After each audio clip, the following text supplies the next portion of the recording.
Жогорку Кеңештин шайлоосунда жакшы колдоп бердиңиздер. Ошого ыраазычылык билдирип, мынакей Нурсултан Казырбекович өзү баш болуп келип отурат. Бул сапарды мен алкыс сапар деп атадым, рахмат айт сапар деп атадым.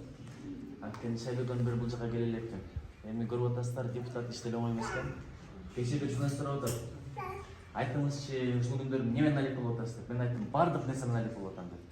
Мурда министр элем, маданият тармагын карайт элемиз. Туризм тармагын карайт элем. Бош жүрдүм, анда да үй бүлөм менен алип болот элем, чарбам менен, анча мынча сабактарым менен. А депутат болгондон кийин бардыгын карайт экенсиз. Баягы адамдын маселеси бар эле.